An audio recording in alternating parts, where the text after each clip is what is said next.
Hello, this is our NASA Mars Lander final report for the first year engineering lab of summer 2024. We are group number 5, also known as the Expert Engineering Company, and the team members of this group are Unisha James, Landon Joe, Natalie Johnson, and then me, Amelia Riatort. So for the overview, we will go through the introductions next, and then the background, the project requirements, the final design, our manufacturing activity, the test results, and then finally the conclusion. So our introductions. This is Unisha James. Hello, I'm Yanisha James. I'm the verification/test manager. My roles are identify requirements for tests, develop and execute the test plan, document test results, and lead role assignments during tests. My name is Landon Joe. I'm construction manager number 1.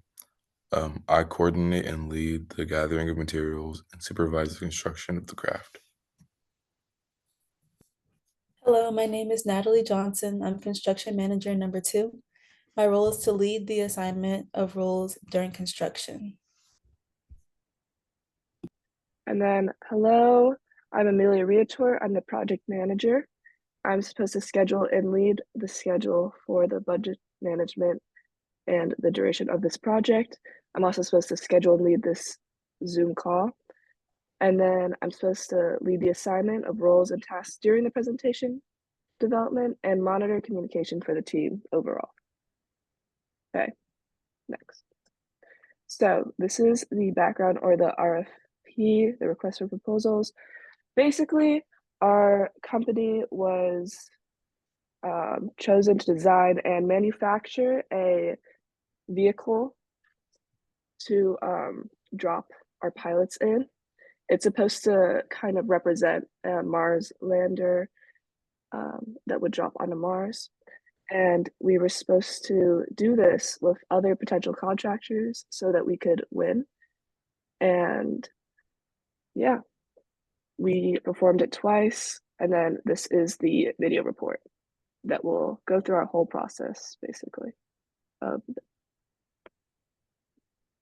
Okay, so phase 1 summary, customer requirements document. So the Mars lander shall deliver astronauts to the surface of Mars. The Mars lander performance shall be demonstrated during video recorded tests on launch day. The Mars lander shall carry 2 pilots, which are eggs. And then finally, the Mars lander shall be reusable. So for our phase 1 summary contractor requirements, the Mars lander shall deliver astronauts to the surface of Mars. The Mars lander demonstration vehicle shall survive the impact of the 12-foot drop. The Mars lander demonstration vehicle shall protect 2 eggs from damage, weighing up to 59 grams each. The Mars lander demonstration vehicle must survive the test twice. Teams have a minute to reset their drops. There's no test run for your vehicles to drop. The first test drop and the second one is from the first floor stairs. And then if your team survives those 2 drops, your design can go to the 3rd floor. There's no size requirement for your team's vehicle, but there are incentives for smaller builds. And then the design's cost must not exceed over $15. All right, on to LJ. This is our final design. We had a cardboard box with a parachute attached to the top of it and pool noodles as a built-in redundancy at the bottom of our box should our parachute fail. Inside the box, we had a styrofoam capsule containing our 2 pilots with some more pool noodles as supports inside the box and some cotton balls for extra cushion.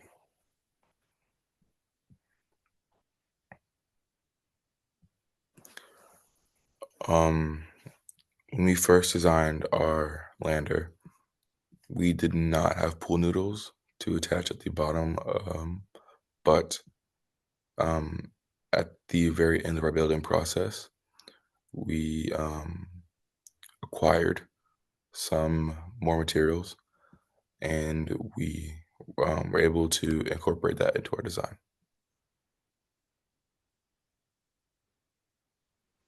We were given 1 cardboard box, 2 number bands, 10 cotton balls, a pair of scissors, 1 roll of tape, a pool noodle, styrofoam, and 4 plastic bags.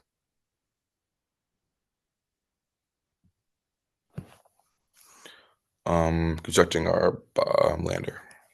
We folded our box together in shape of a rectangle and taped half of it closed, leaving one side of it open so we can extract our capsule with our pilots. Next, we cut the styrofoam in half, creating the capsule, and dug egg-sized holes into it to give each pilot their own little cockpit. We then incised little holes in the flaps of our cardboard box and to install our parachute. We then tore some cotton balls and placed them as cushions inside of each cockpit for our pilots for a built-in redundancy in case our parachute fails and our box lands a little hard. We want our pilots to be secure. We cut pool noodles in half and we inserted them in our box as support for the capsule so it wouldn't be moving around too much inside our lander. And then we put pool noodles at the bottom of our box and use rubber bands to secure everything in place.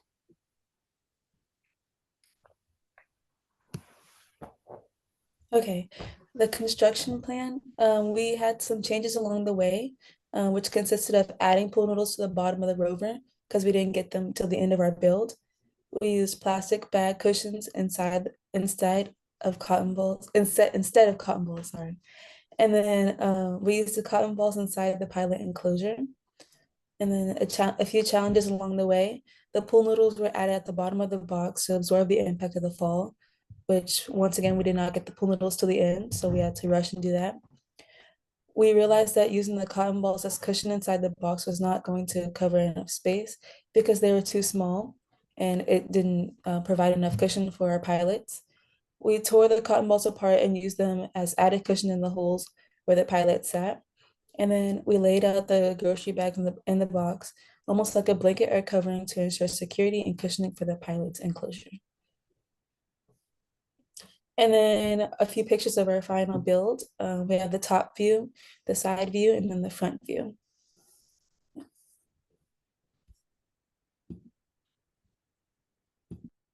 This is our test plan and results. The Mars lander went through both rounds without any sign of damages to both the lander vehicle and the pilots. It takes about 30 seconds or less to unload and offload the pilots. The lander measures about 20 by 20 by 80 centimeters.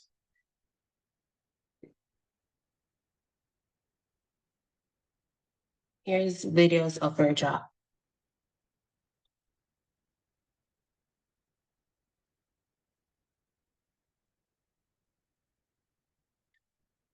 After the first drop, there's no visible damage shown in the video nor in person on the vehicle after it was landed.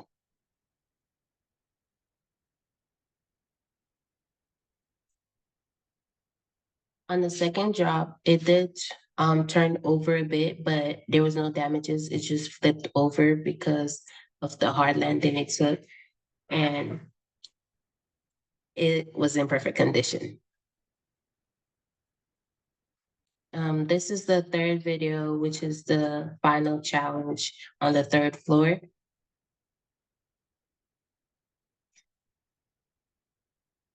And as you can see, it was quite successful, even though it took a hard landing. It was able to retain no damages and was in perfect condition to both the vehicle and the pilots.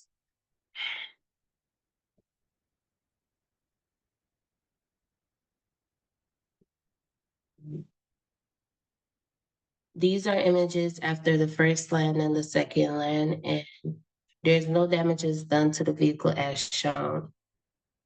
Everything is in perfect condition.